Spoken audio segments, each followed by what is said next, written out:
Hello friends, it's Kumar here. Welcome to my YouTube channel magical education once again. दोस्तों, आज के video में एक बार फिर से मैं आपके लिए लेके आया हूँ इंग्लिश वोकैब। और ये है हमारा वीडियो पार्ट 4। और ये वीडियो आपके इंग्लिश वोकैब पर है, जिसमें हम लोग बात करेंगे कुछ वर्ड्स और उनमें होने वाली अक्सर पाई जाने वाली कॉमन मिस्टेक्स।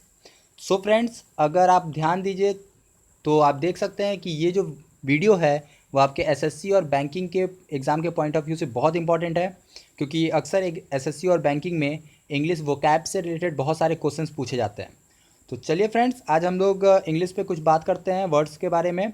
अगर आपने अभी तक चैनल को सब्सक्राइब नहीं किया है तो सब्सक्राइब कर लीजिए, नोटिफिकेशन बेल ऑन कर लीजिए, क्योंकि इसी तरीके के वीडियोज़ अक्सर अपलोड होते रहते हैं, तो टाइम टू टाइम वो आप तक पहुँचते रहेंगे।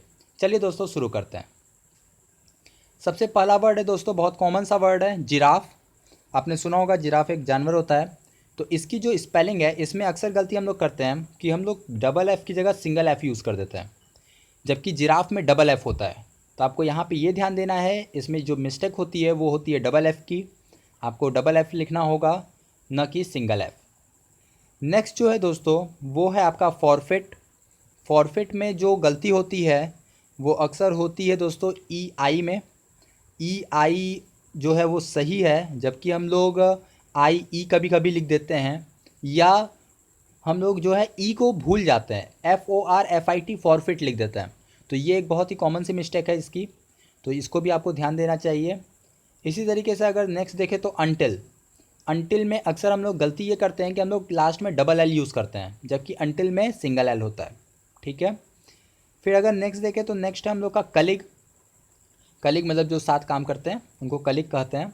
तो कलीग की जो स्पेलिंग है वो लास्ट में जो है GUE है, जबकि अगर देखा जाए तो कलीग में COLLEAG होता तो भी कलीग उसका प्रोनाउंसिएशन कर सकते थे, लेकिन आपको इसको ध्यान देना होगा, कलीग में जो है लास्ट में GUE होता है, तो इसकी स्पेलिंग थोड़ी सी डिफ़िकल्ट है, तो उसको अच्छे से याद कर लीजिए। इसमें अक्सर गलतियाँ होती रहती हैं। चलिए कुछ और वर्ड्स देख लेते हैं, जैसे मैरिजेबल। मैरिजेबल में देखिए तो अक्सर जो जी के बाद ई होता है, या तो हम लोग उसको भूल जाते हैं, मैरिजेबल कर देते हैं, या तो जी की जगह आई यूज़ सॉरी ई की जगह आई यूज़ कर देते हैं। तो वहाँ पे ये गलतियाँ मिल जाती हैं अक्सर।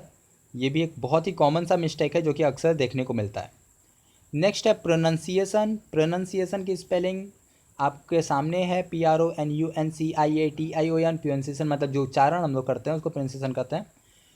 अक्सर गलतियाँ क्या होती हैं इसमें, इसको हम लोग प्रोनाउंसिएशन लिख देते हैं, मतलब PRO फिर नाउन NOUN फिर सिएशन CIATION, जो कि गलत हो जाएगा। इसका प्रोनाउंसिएशन होता है। ठीक है, तो आपको यहाँ ध्यान देना होगा इसको। नेक्स्ट है दोस्तों, ये है आपका डिस्क्रिपेंसी।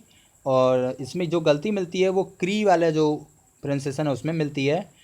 डिस्क्रिपेंसी में आपको जो क्री है CRE, उसकी जगह जो सी है उसमें हम लोग अक्सर के यूज़ कर देते हैं, तो ये गलती हो जाती है। और एग्ज़ाम में भी ऐसे ही पूछता है कि बताइए इन चार में से कौन सी स्पेलिंग सही है, तो आपको वैसे ही ध्यान दे के बताना होगा। तो इसकी यही सही स्पेलिंग होती है। अक्सर एग्ज़ाम में ऐसे क्वेश्चंस आते हैं। अगर आपको कहीं भी डाउट हो ना दोस्तों, तो आप तुरंत कमेंट बॉक्स में मुझे कमेंट कीजिएगा, या डिस्क्रिप्शन में देखिएगा मेरी मेल आईडी है, आप मुझे डायरेक्टली मेल भी कर सकते हैं। मैं आपके जो भी आपका क्वेश्चन होगा मैं उसका आपको डेफिनेटली रिप्लाई करूँगा। कोई भी कन्फ्यूजन हो आप मुझे बताइएगा। चलिए नेक्स्ट देखते हैं। नेक्स्ट जो है वो गवर्नमेंट। गवर्नमेंट तो आपने बहुत बार सुना होगा ये वर्ड। इसमें गलती क्या होती है, इसमें जो गवर्नमेंट अक्सर हम लोग बोलते हैं, प्रोनाउंसिएशन भी करते हैं ना, गवर्नमेंट बोलते हैं, तो ये जो एन है बीच में उसको भूल जाते हैं, गवर्नमेंट होता है। ठीक है ना, तो एन को भूल जाते हैं, तो इस पर स्पेलिंग गलत हो जाती है। ठीक है। नेक्स्ट है दोस्तों कैरिबियन। कैरिबियन में, कैरिबियन कहते किसे हैं, जो समुद्री किनारों पे जो देश बसे हैं वहाँ के जो लोग होते हैं उन लोगों को कैरिबियन कहते हैं। ठीक है। तो कैरिबियन में अक्सर गलतियाँ क्या होती हैं, इसमें जो डबल बी है उसकी जगह हम लोग सिंगल बी लिख देते हैं, तो ये एक गलती होती है इसमें, इसको आप ध्यान दीजिएगा।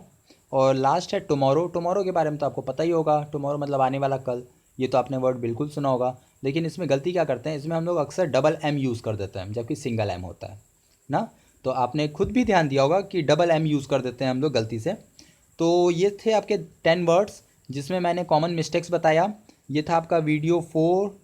ठीक है, तो आप इसी तरीके से और भी पार्ट्स हैं पार्ट 1, पार्ट 2, पार्ट 3 सारे वीडियोस देखिए, प्लेलिस्ट चेक कीजिए, आपके काम के बहुत सारे वीडियोस मिलेंगे। सारे वीडियोस देखिए, एक एक करके सारे वर्ड्स प्रिपेयर कीजिए, बार बार रिवाइज़ कीजिए और आप वोकैब अच्छे से प्रिपेयर कर लीजिए, क्योंकि एग्ज़ाम में, एसएससी बैंकिंग में और खासकर इंटरव्यू में भी इंग्लिश वोकैब का बहुत बड़ा रोल होता है, तो उसको आपको ज़रूर प्रिपेयर कर लेना चाहिए। सब्सक्राइब कर लीजिए ताकि आप पे वीडियोस हमेशा टाइम टू टाइम आते रहें। वीडियो पसंद आया तो लाइक कीजिए, कमेंट कर सकते हैं आप, वीडियोस को शेयर कीजिए ताकि आपके जैसे और भी स्टूडेंट्स हम लोग से जुड़ सकें। इसी तरह से वीडियोस देखते रहिए। Thanks for watching, see you, have fun.